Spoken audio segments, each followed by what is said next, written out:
Kolenchery MOSC medical കോളേജിലെ assistant പ്രൊഫസറും dermatologist കൺസൾട്ടന്റുമായ ഡോക്ടർ ബെഹനാൻ സന്തോഷ്.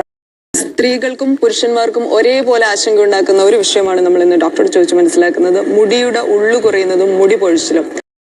ഡോക്ടർ ഇപ്പോൾ സൂചിപ്പിച്ച പോലെ ഈ മുടി പൊഴിച്ചിൽ എല്ലാ പ്രായക്കാരിലും സ്ത്രീകൾക്കും പുരുഷന്മാർക്കും ചെറിയ കുട്ടികൾക്കും പോലും വലിയ ആശങ്കയുള്ള ഒരു കാര്യമാണ്. മുടി കൊഴിയുന്നു, ഉള്ളു കുറയുന്നു എന്നൊക്കെ ഉള്ളത്. അപ്പൊ ഡോക്ടറുടെ ഒരു നിത്യേനയുള്ള OPയിൽ എന്തെല്ലാം തരം ആശങ്കകളുമായിട്ടാണ് ആളുകൾ വരാറുള്ളത്?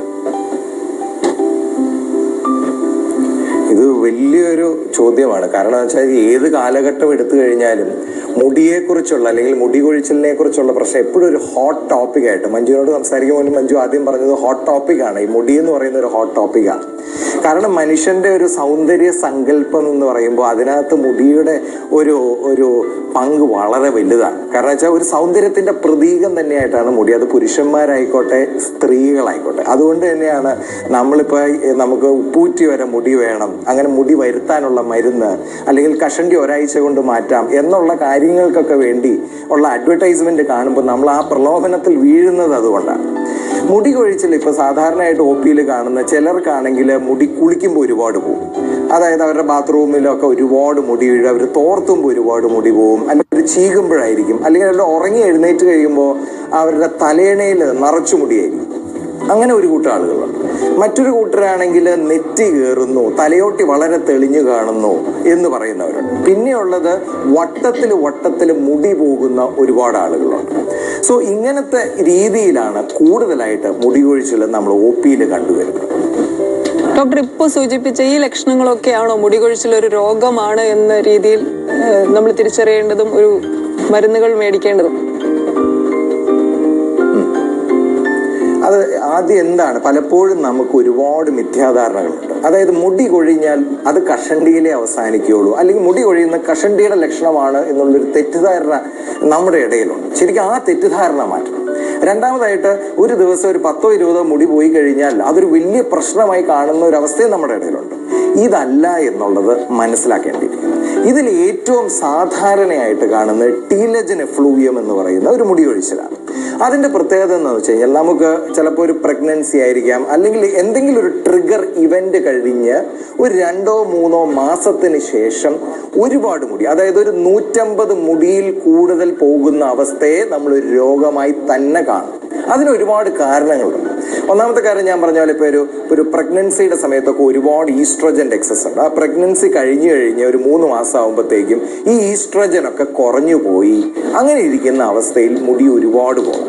2 തൈറോയിഡ് അസുഖങ്ങൾ, അതായത് തൈറോയിഡ് ഹോർമോൺ കൂടുന്നു, ഹൈപ്പർ തൈറോയിഡിസം അല്ലെങ്കിൽ ഹൈപ്പോ തൈറോയിഡിസം എന്നീ അവസ്ഥകളിൽ നമുക്ക് മുടി കൊഴിയും.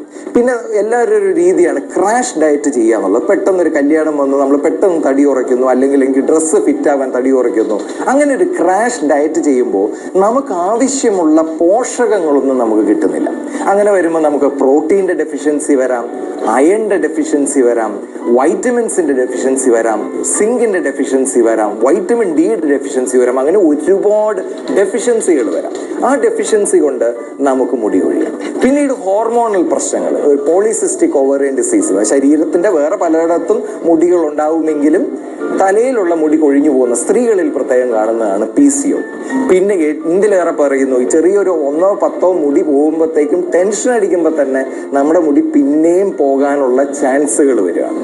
ഇങ്ങനത്തെയൊക്കെ അവസ്ഥകളാണ് ആദ്യം നമ്മൾ ഈ ഒരു കഷണ്ടിയാണ് എന്ന് ചിന്തിക്കുന്നതിന് മുമ്പ് തന്നെ ഈ ടീലജൻ എഫ്ലൂവിയം ആണോ നിങ്ങൾക്കുള്ളത്, അതായത് ഒരു 150 മുടി വിസിബിൾ ആയിട്ട് നിങ്ങൾ ചാടി പോകുന്നത് നിങ്ങളുടെ ഉറക്കത്തിലും നിങ്ങളുടെ കുളിയിലും ഒക്കെ കാണുന്നുണ്ടെങ്കിൽ നമ്മൾ ശരിക്കും ശ്രദ്ധിക്കേണ്ടത് അവിടെ നിന്നാണ്. ഇപ്പൊ ഒരു 5 കൊല്ലത്തോളം നല്ലോണം മുടി കൊഴിയുന്നുണ്ട്. എനിക്ക് 20 വയസ്സേ ഉള്ളൂ. അപ്പൊ ആദ്യം നല്ല മുടിയൊക്കെ ഉണ്ടായിരുന്നു, നല്ല തിക്കായിട്ട് ചുരുണ്ട മുടിയാണല്ലോ. ഇപ്പൊ കൊറേ നാളായിട്ട് മുടി കൊഴിഞ്ഞോണ്ടിരിക്കുന്നുണ്ട്. ഇപ്പോഴായ ഈ ഇടക്കായിട്ടാണ് സാരം വന്നോണ്ടിരിക്കുന്നത്. ഒരുപാട് കാരണമുണ്ട് തലയിൽ. അപ്പൊ ഇത് എന്തിന്റെ പ്രശ്നമാണെന്ന് മനസ്സിലാവില്ല. നമുക്ക് എല്ലാ കാര്യങ്ങളും ഒരുപാട് കാര്യങ്ങൾ ചിന്തിക്കാനുണ്ട്. അങ്ങനെ മുടി കൊഴിച്ചിൽ വരുമ്പോൾ ആദ്യം ഞാൻ നേരത്തെ പറഞ്ഞ പോലെ ഈ ടീലജൻ എഫ്ലൂവിയം ആണോ എന്ന് നോക്കണം. നമുക്ക് പോഷകാഹാരക്കുറവുണ്ടോ, നമ്മൾ വലിയ ഡയറ്റ് ചെയ്യുന്നുണ്ടോ, നമുക്ക് തൈറോയിഡ് പോലത്തെ അസുഖങ്ങളുണ്ടോ, നമുക്ക് വൈറ്റമിൻ ഡിയുടെ ഡെഫിഷ്യൻസി ഉണ്ടോ, PCOD ഉണ്ടോ എന്നൊക്കെ നമ്മൾ കണ്ടുപിടിക്കേണ്ടിയിരിക്കുന്നു. അന്നേരം ഇയാൾ ഇതുവരെ എങ്ങും പോയിട്ടില്ലാത്തത് കൊണ്ട് ആദ്യമേ എന്താണ് ഒരു വിദഗ്ധനായ ഡെർമറ്റോളജിസ്റ്റിനെ, തൊട്ടടുത്തുള്ള ഡെർമറ്റോളജിസ്റ്റിനെ കണ്ട് എന്താണ് കാരണം എന്ന് കണ്ടുപിടിക്കണം. ചുമ്മാ ആവശ്യമില്ലാതെ എണ്ണകളൊക്കെ തേച്ചോതിരിക്കാതെ കാരണം കണ്ടുപിടിച്ചാൽ ഇത് പെട്ടെന്ന് ട്രീറ്റ് ചെയ്യാവുന്ന കാര്യമുള്ളൂ കേട്ടോ. ഒന്നും പേടിക്കാതെ ഉടനെ അടുത്ത ഡെർമറ്റോളജിസ്റ്റിനെ കാണുക കേട്ടോ.